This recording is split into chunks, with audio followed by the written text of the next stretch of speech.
अस्सलाम वालेकुम dear students, कैसे हैं आप? आई होप कि आप सब खैरियत से होंगे। आज CS201 फाइनल टर्म तो नेक्स्ट करेंगे। अब मिड टर्म जो है पास्ट फाइल नंबर 2 प्रिपरेशन करेंगे। मैंने आप लोगों को कहा था कि अगर आप हमारे चैनल पे नहीं हैं तो चैनल को सब्सक्राइब कर दीजिएगा, बेल आइकन को दबा के ऑल पे क्लिक कर दीजिएगा ताकि आने वाली वीडियो भी आपको आसानी से मिलती रहे। फाइल नंबर 1 डिस्कस की, कैसी लगी फाइल ज़रूर बताइएगा। आप इतने लोग, मतलब आप लोग देखते हैं, एक लाइक और एक कमेंट आप लोग नहीं करते। एक लाइक और एक कमेंट करने से कुछ भी नहीं होता और आप लोग हमारी स्ट्रगल और मेहनत को नहीं देखते, सिर्फ अपना मतलब निकालते हैं। प्लीज़ ऐसा ना किया करें, एक लाइक और एक कमेंट ज़रूर किया करें। क्वेश्चन नंबर 1 देखें, कहता है क्वेश्चन नंबर 1 के अंदर the operator plus plus and minus minus use to increment and decrement value of the variable. तो ये ऑपरेटर किसके लिए यूज होते हैं? इंक्रीमेंट और डिक्रीमेंट वैल्यू करने के लिए। तो अगर इसका आंसर देखा जाए तो इसका एक आंसर है, ठीक है। एक ही वैल्यू इंक्रीमेंट कर सकते हैं और वेरिएबल के अंदर एक एक एक करके, दो दो करके नहीं, और एक ही हम इसके अंदर डिक्रीमेंट कर सकते हैं। कितनी? एक ही वैल्यू इंक्रीमेंट कर सकते हैं और एक ही वैल्यू हम डिक्रीमेंट कर सकते हैं। तो लिहाजा इसका आंसर जो है वो हमारा सी ठीक है। नेक्स्ट क्विज की तरफ चलते हैं। Next quiz CS201, which is the following operator used to access the value। कुछ ऑपरेटर्स हैं access the value of variables pointed by the pointer, which is the following pointer used to access the variables pointer by the pointer। तो pointed by the pointer, तो ये quiz का answer अगर हम देखें तो पॉइंटर का आपको सिंटैक्स याद होगा। पॉइंटर का सिंटैक्स अगर आप देखते हैं तो इसका सिंटैक्स अगर देखें एंड पॉइंटर, ठीक है। अच्छा, नॉर्मली तौर पर अगर पॉइंटर का सिंटैक्स देखें तो स्टैटिक वाला होता है, लेकिन ये कहते हैं पॉइंटिंग टू बाय पॉइंटर, ठीक है। तो लिहाजा इसका आंसर जो है वो डी ठीक है। नेक्स्ट क्विज की तरफ चलते हैं। जी dear students, in this case of single dereferencing, the value of the dash is the dash of the dash, ठीक है। तो सिंगल वैल्यू का डी रेफरेंस जो आप लोगों ने करना है, तो फिर क्या करते हैं? पॉइंटर करता है एंड वेरिएबल करता है। इसकी जगह पे आपका क्या आ जाएगा? यहाँ पे आपका पॉइंटर आ जाएगा, यहाँ पे आपका वेरिएबल आ जाएगा। लिहाजा ये आंसर जो है आपका ए ठीक है। नेक्स्ट क्विज की तरफ चलते हैं। दी रिमाइंडर यानी कि जो अब आप डिवाइड करते हैं तो उसमें से बचता है, जैसे 4 को 5 डिवाइड जो 4 करें तो 1 बचता है, ये रिमाइंडर है। ऑपरेटर इस, तो इसके बारे में अगर देखा जाए तो वो कौन सा है? जब आप करते हैं लॉजिकल ऑपरेटर होते हैं जहाँ जिसमें रिमाइंडर बचता है 9। अर्थमेटिक्स ऑपरेटर होते हैं, यस अर्थमेटिक्स ऑपरेटर वो होता है। कौन से अर्थमेटिक्स ऑपरेटर हैं वो आप लोगों ने याद रखनी है। उसमें से प्लस है, माइनस है, मल्टीप्लाई है, डिवाइड है। ये आपके कौन से हैं? ये अर्थमेटिक ऑपरेटर हैं, ठीक है। इनको जी, तो लिहाजा इसका आंसर जो है वो बी ठीक है। तो इसका आंसर कौन सा ठीक है? बी ठीक, अर्थमेटिक्स ऑपरेटर है। तो इसमें रिमाइंडर बचाया जा सकता है। रिलेशन ऑपरेटर नहीं है और ना ही कंडीशनल ऑपरेटर है। नेक्स्ट क्विज की तरफ चलते हैं। What will be output of the following code. इसकी आउटपुट क्या है? वो कहता है कि इंट एक्स इक्वल टू 10 है, और जो उसके बाद आउटपुट ऑफ एक्स, इसकी आउटपुट क्या है? इसकी आउटपुट आप देखेंगे तो इसकी आउटपुट 10 ही होगी। देखिए 10 है तो 10 ही आउटपुट है, क्योंकि इसके अंदर डिक्लेयर जो 10 करवाया गया। तो आपने प्रोग्रामिंग की होगी तो x इक्वल टू 10 इसकी, क्योंकि x इक्वल ये प्रिंटिंग ऐसे आया और इसको हमने इसको वैल्यू को इधर साइन किया हुआ है, ठीक है। इसकी जगह पे x की जगह पे, यानी कि 10 यहाँ लिखना था, यहाँ पे x जो है वो साइन किया गया है। तो लिहाजा आपका आंसर इसके अंदर जो है सी ठीक है। इसके बाद नेक्स्ट क्विज की तरफ मूव होते हैं। तो वहाँ पे देख the purpose of using C out, ये आपके ऑपरेटर लगे हुए हैं, ये लेस देन के, is to less than is of two. तो ये ऑपरेटर सी आउट जो है ना, इसको हम क्या है, display information of screen, display information of screen. अगर ये इस तरह से लग जाते हैं तो फिर क्या करते हैं हम, क्या करने के लिए यूज़ करते हैं, फिर enter data in this program, फिर हम इंटर डाटा करते होते हैं। ठीक है, तो ये जो ऑपरेटर सी आउट है तो ये क्या करता है, डिस्प्ले इंफॉर्मेशन ऑन स्क्रीन हमें दिखाता है जो भी मतलब हम लिखते हैं। ठीक है, तो लिहाजा इसका आंसर कौन सा, ए ठीक है, करेक्ट आंसर। नेक्स्ट क्विज की तरफ मूव होते हैं तो हम देखते हैं which of the followings data types will be if a no data types is specified with जो है कांस्टेंट। तो इसका आंसर अगर हम देखें तो इसके अंदर है तो कांस्टेंट्स, इसके अंदर अगर मैंने आंसर नहीं लगाया, लेकिन इसका आंसर मुझे इंट लगता है। ठीक है, कोई भी डाटा टाइप्स है हमारी कांस्टेंट होती है, तो कांस्टेंट डाटा टाइप्स होती नहीं है, तो इसका जो है ना इंट डाटा टाइप्स जो है, हम no data types is specified. तो इसमें आप लोगों ने आंसर को देख लेना है, लेकिन मुझे इसके अंदर थोड़ी सी समझ नहीं आई थी, टाइम शॉर्ट था तो मैं इसका आंसर नहीं लगवा पाया। स्क्रीनशॉट ले लें और इसका आंसर जो है आप लोगों ने सीनियर कोई है उससे पूछ लें, नहीं तो खुद फाइंड कर लें, बुक से मिल जाएगा। ठीक है, इसके बाद नेक्स्ट देखा जाए तो व्हेन इज रे एलिमेंट्स, जब रे का elements is pass the information into the passed by, जब रे का elements passed function pass to a function is passed by होता है, तो फिर इसके अंदर दो चीज़ें क्रिएट करनी पड़ती हैं, रेफरेंस करना पड़ता है और डी रेफरेंस। तो इसका आंसर अगर देखा जाए तो इसका आंसर जो हमारे पास ए ठीक आ रहा है, यानी रेफरेंस हो रहा है, पास बाय रेफरेंस। ठीक है, यानी कि pass to function is the pass by, तो इसका जो रेफरेंस होगा तो पास जाएगा। तो आप लोगों ने टॉपिक पढ़ा होगा डी रेफरेंसिंग के बारे में, रेफरेंस के बारे में, तो पासिंग फंक्शन के बारे में, तो आपको पता चल जाएगा। तो इसका ऑप्शन जो है वो ए ठीक है। नेक्स्ट क्विज की तरफ चलते हैं, तो इसमें डिस्कस किया गया है कि वाइल इस programming is good provides easy to understand. आप नहीं जानते कि इसमें कितनी मेहनत लगती है, यकीन मारे दिमाग ख़राब होता है। इधर देखें, ये देखो क्या क्या मसले आते हैं, इतनी ये चीज़ें को सामने रख के करना पड़ता है, यकीन माने सर में दर्द चढ़ जाती है। इसको पहले बनाना, फिर इसके करेक्ट आंसर लगाना, फिर फाइल तैयार करना, और फिर इसको पढ़ाना, फिर टैग लगाना, थंबनेल बनाना। आप इस चीज़ को समझ जाते तो बहुत अच्छी बात थी, बहुत बहुत मुश्किल का काम है। Understand and to easy interface is this programming is called. तो अगर इसका आंसर मैं बताऊं तो ये आप लोग यूएबिलिटीज इसका आंसर है, और ये करेक्ट आंसर है। ठीक है, और इसके अंदर आप देख सकते हैं, मैं थोड़ा सा इधर कर लेता हूँ, स्क्रीनशॉट भी ले सकते हैं, आपको इजाज़त है, और आप इस तरह से भी पढ़ सकते हैं। नेक्स्ट क्विज की तरफ चलते हैं, तो इसमें है इज एग्जीक्यूट, यानी कि dash execute all the lines before error and the stops at the lines which is जो कंटेन द एरर। वो कहते हैं एग्जीक्यूट हो बिफोर, इसके बाद एरर आ जाए, फिर स्टॉप हो जाए। Line is with this contain error, यानी कि लाइन जो है वो एरर को शो कर दे, तो वो कौन सी चीज़ है, तो इंटरप्रेटर जो है वो इसको शो करता है। इंटरप्रेटर जो है वो स्टॉप हो जाता है, लाइन को क्या करता है, कंटेन करता है। ठीक है, और उसके बाद जो है वो एरर जो है वो फाइंड करके फिर आगे प्रोग्राम चला सकते हैं। तो लिहाजा इसका आंसर जो है ए ठीक है। नेक्स्ट क्विज की तरफ हम चलते हैं। Quiz number 11, which is the following the correct syntax. एक करेक्ट सिंटैक्स बताएं। The value of the first elements of the any use pointer, ये जो लिखा हुआ ना PTR, जो आगे सवालिया निशान है, ये पॉइंटर की शॉर्टकट की है।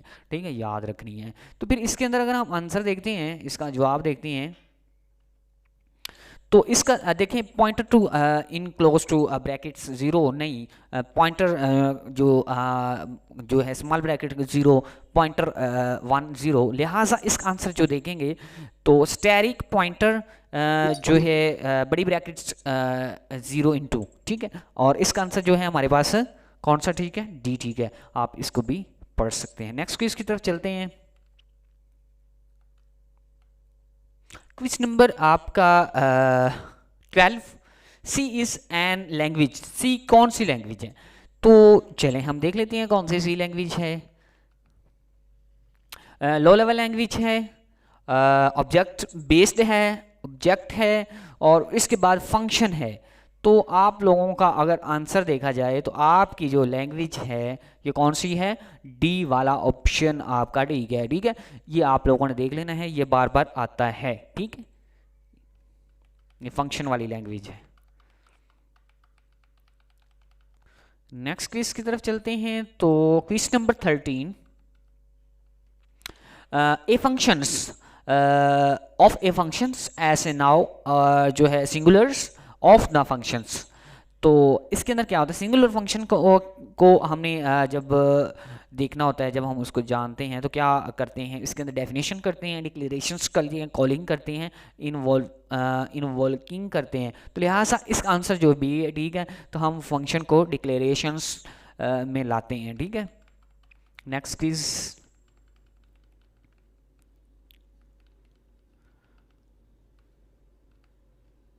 जी, are is very good tools of code. REUSE। ठीक है, तो वेरी गुड टूल कौन सा आता है? चलें देख लेते हैं। तो इसके अंदर आप लोगों को दिया गया है वेरी गुड टूल, ऑपरेटर्स दिए गए हैं, लूप दिए गए हैं, फंक्शंस दिए गए हैं एंड वेरिएबल दिए गए हैं। तो लिहाजा इसका आंसर सही ठीक है। तो वेरी गुड टूल इस फंक्शन कोड, यानी फंक्शन कोड के बहुत ही अच्छे जो टूल हैं वो आपके हैं। ठीक है, तो फंक्शन इसका आंसर ठीक है। नेक्स्ट क्विज की तरफ चलते हैं।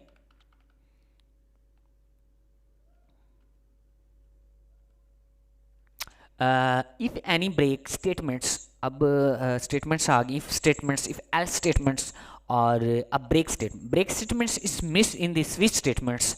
अगर ब्रेक स्टेटमेंट मिस होती है स्विच स्टेटमेंट्स के अंदर तो देन फिर क्या होता है? आप लोगों ने पढ़ी होगी स्विच स्टेटमेंट्स केस लगते हैं तो उसमें ब्रेक भी लगती है। तो फिर क्या हो जाता है? Compiler will given error. जो कंपाइलर है क्या कर देता है? एरर शो कर देता है, कहता है भाई यहाँ पे आपकी स्टेटमेंट्स जो मिस है, और यहाँ पे कंपाइलर जो है आपको एरर शो कर देता है। This is many course of logical error. उसके अंदर ना जो केस है ना, केस आपको बताया है कि जो स्विच स्टेटमेंट्स है ना इसमें केस लगते हैं, केस 1 केस 2। तो उसमें वो बताता है this many case is a logical error. इसमें कोई लॉजिकल कोई एरर है। नॉट एफर्ट्स ऑफ प्रोग्राम नहीं इफेक्ट्स पड़ते on this program is stop is execution. इसकी एग्जीक्यूशन स्टॉप हो जाए, लिहाजा इसका आंसर जो है वो बी ठीक है। केस के अंदर लॉजिकल एरर जो है वो क्रिएट हो जाता है और स्विच स्टेटमेंट्स इसको इन्फॉर्म करती है भाई आपके केस के अंदर कोई लॉजिकल एरर है, इसको रिमूव करें और फिर आप प्रोग्राम चलाएं। ए टू डी रे आपको पता होना चाहिए कौन सी मल्टीपल रे, यानी कि इस तरह से होती है, दोनों ब्रैकेट्स लगी होती हैं और एक 5 एलिमेंट्स हैं, एक के पास 10 एलिमेंट्स हैं। तो एक्सेस इज यूजिंग टू अरे नेम मल्टीपल, जो आपकी मल्टीपल रे होती है, this is the techniques is called. तो टू डी रे एंड मल्टीपल रे टेक्निक्स इज कॉल्ड। तो टेक्निक्स कौन सी है अगर देखा जाए तो इसके अंदर टेक्निक्स कौन सी है?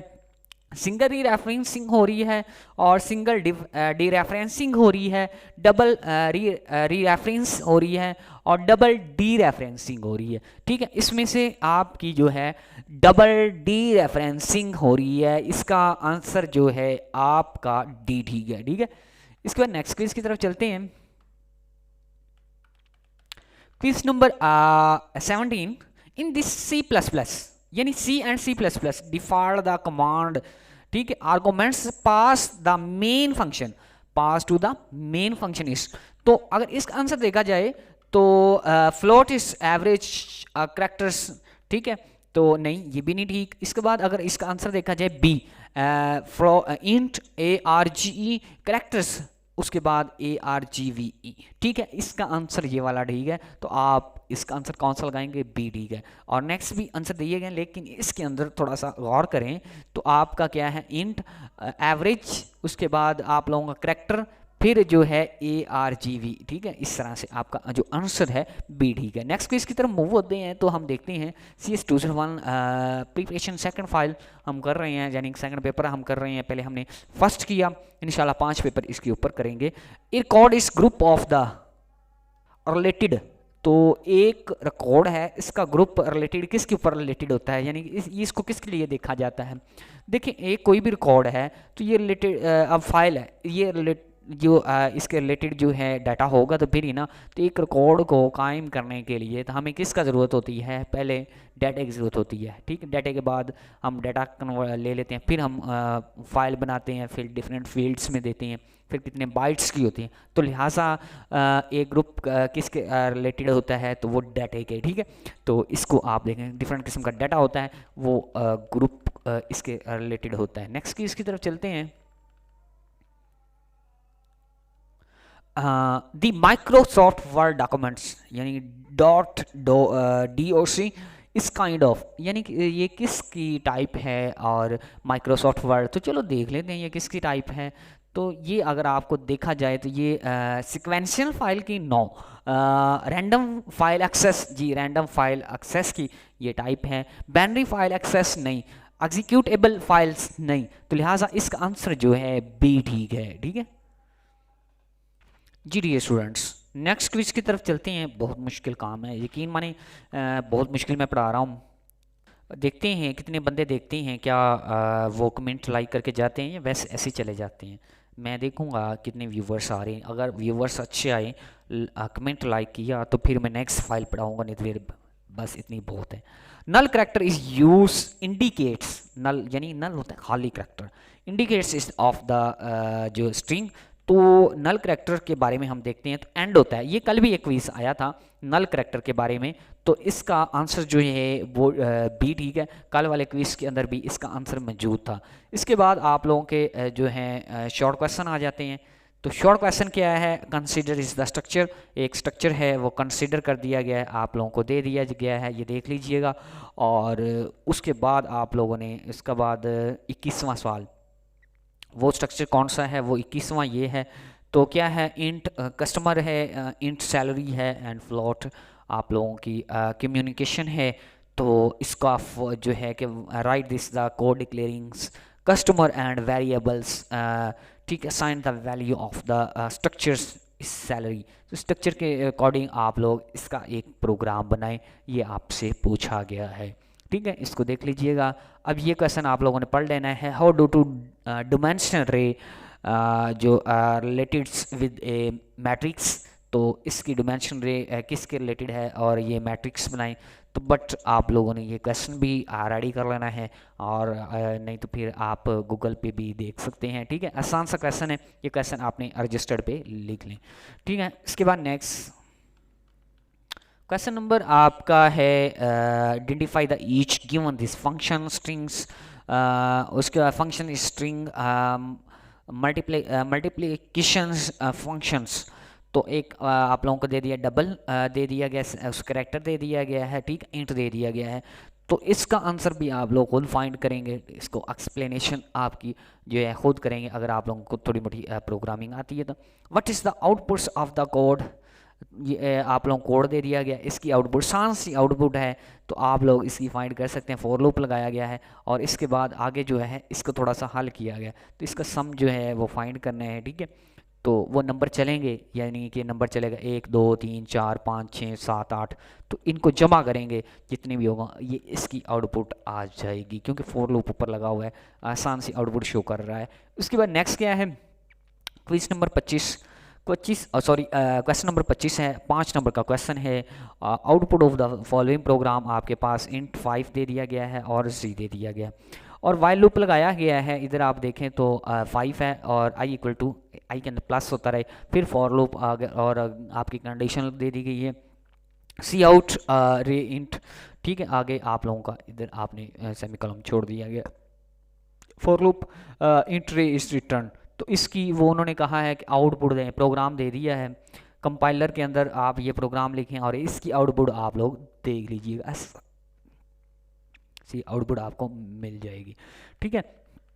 नेक्स्ट क्या है, 5 नंबर का question, write this the program take is the following use of the search and other strings, ठीक है, मैनी पाकिस्तान, यानी कि वो का एग्जाम्पल ऑफ द एक दे दिया गया है, वो कहता है कि एक स्टार्टिंग करें यूजिंग, ये है कि 5 दफ़ा पाकिस्तान प्रिंट करवा दें, आगे दे दिया this is Pakistan. Example of the string is found, this should be message of found. तो ये एक मैसेज है, उसको फाउंड करें जी। आज की ये फाइल थी शॉर्ट लॉन्ग विकासन, आप लोगों को दिखाए, और जो है कि तमाम फाइल के क्विज जो हैं अच्छी तरह से हमने प्रिपरेशन करवाई। एक लाइक कमेंट्स ज़रूर करके जाइएगा और बताइएगा नेक्स्ट फाइल स्टडी करवाऊँ कि ना करवाऊँ। अगर आपको समझ आ रही है तो करवा देता हूँ, नहीं आ रही तो फिर मैं नहीं करवाता। फिर ये है कि आप खुद कर लें। इंशाल्लाह नेक्स्ट वीडियो मुलाकात करेंगे। अब आपसे लेंगे इजाज़त, और अपना ख्याल रखिएगा और दुआओं में याद रखिएगा। तब तक के लिए अल्लाह हाफिज़।